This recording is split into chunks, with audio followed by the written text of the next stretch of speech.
We would like to thank the following for making this production possible: Mary Jane Brock and the Sierra Club Foundation. At times, fire can burn out the heart of a tree, leaving the more fire-resistant outer layers.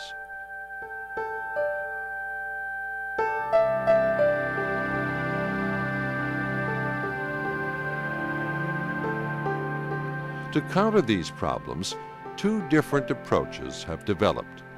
One relies primarily on logging to remove fuel from the forest.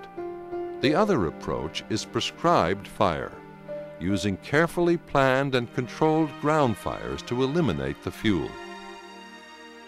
Logging was long favored by the U.S. Forest Service, which manages the national forests under a multiple-use mandate. Large trees of other species were removed from a grove using standard logging techniques, leaving only the sequoias standing. The result, with a variety of shrubs invading the newly opened ground, bears little resemblance to a natural grove. The contention was that the trees left standing would eventually seed the cutover area, restoring the grove to natural conditions with a crop of young sequoias. In actual practice, things worked out otherwise. In place of the young sequoias that were supposed to appear naturally, young pines were planted, and so this area, once a sequoia grove, is well on its way to becoming a commercial pine forest. The few old sequoias that remained are vulnerable to storm winds, soil erosion, and other hazards of life in the open. Some, like this one, succumb.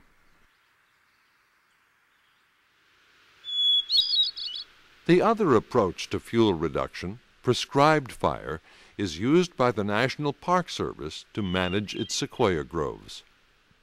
A prescribed burn, carefully planned and carried out, not only prevents bigger, uncontrolled fires later on, but also promotes establishment and growth of young sequoia trees.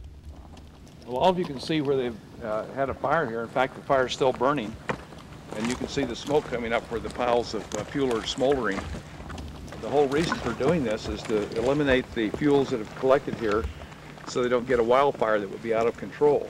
And the other reason they build a fire right here and burn this fuel is to get the cones in this giant sequoia to open up and let the seeds drop out, because these trees are adapted to fire. In fact, they need fire to survive, and so by having a fire under the tree, it causes the bracts and the cones to open up and the seeds drop out, and then you get, next spring if you came here, you'd find all kinds of little seedlings coming up in this area where the ashes are. When the fire burns this way, it's really nature's way of recycling, because that material is burned and then the minerals in the material are returned to the soil and fertilize the new plants that come up and grow here. So this is the way the Park Service is using to restore the forest to what it used to be like.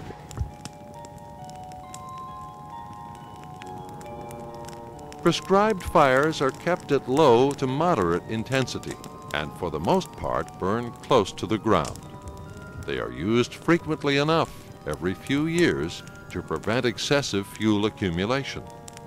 Periodic fire ignited by lightning or by native peoples has always been a natural component of the ecosystem. Though it is vital to safeguard the large, irreplaceable sequoias that we already have, that alone is not enough. In the long view, if the groves are to endure, young sequoias must get a start and grow.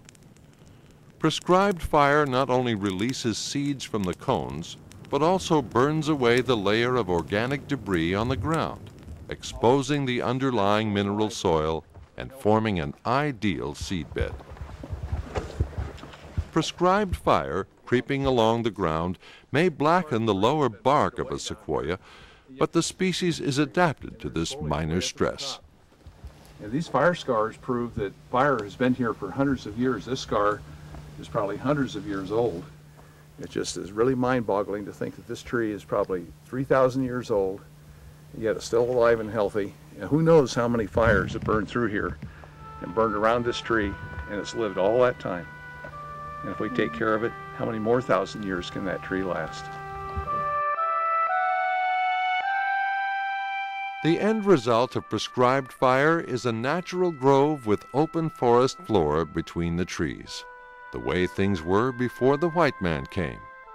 Fire thins the small cedars, firs, and pines, allowing young sequoias to become established.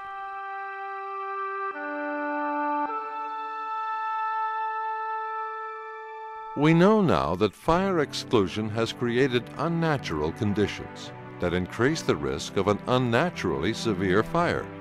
We have discovered that sequoia groves are dynamic, always changing, that we cannot perpetuate them as a snapshot in time. The question is not whether to protect our sequoias, but how. Our survival and renewal best assured by a holistic approach, managing the groves using the processes that formed them in the first place? Or does logging, the mechanical removal of fuel, mainly the standing trees, have more to recommend it? Which approach will best enable us to appreciate the beauty, majesty, and dignity of the sequoia groves? Which provides the best chance to preserve the groves for future generations?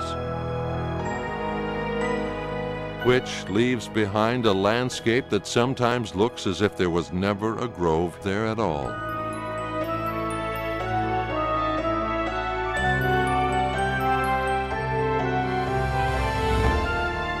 The long-term goal is to ensure public enjoyment while restoring natural, self-sustaining forest processes. Like monuments in a public square, the sequoias recall the long history they have lived through and proffer a promise for the future. See, Sarah, here's some sequoia cones right here. If you knock it, you'll get some seeds out of there. You see these seeds? They're about the size of what, a piece of oatmeal? Mm-hmm. One of those seeds grew into that tree, and now it's dropping hundreds of thousands of seeds into this ash. And one of these little seeds will probably grow into a tree like that. In the year 2000, a new giant sequoia national monument was designated, promising greater protection for certain groves on national forest lands. In the monument, all logging for commercial sale of timber is prohibited. But because the monument is managed by the U.S. Forest Service, logging is still possible, and some may claim it is necessary to reduce the fire hazard. And so, even with the monument, the giant sequoias need their citizen guardians, now and in the future.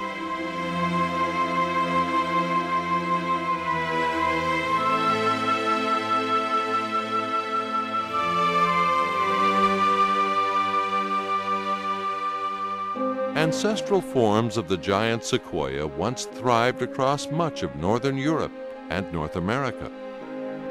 Today, though their range is diminished, the giant sequoias evoke a sense of wonder at the survival of the prehistoric past into the present, at the immensity of time and space that surround us. The wilderness prophet John Muir expressed it best. "There is something wonderfully attractive in this king tree," he wrote, "even when beheld from afar. And when one of the oldest attains full stature on some commanding ridge, it seems the very god of the woods." Sequoia.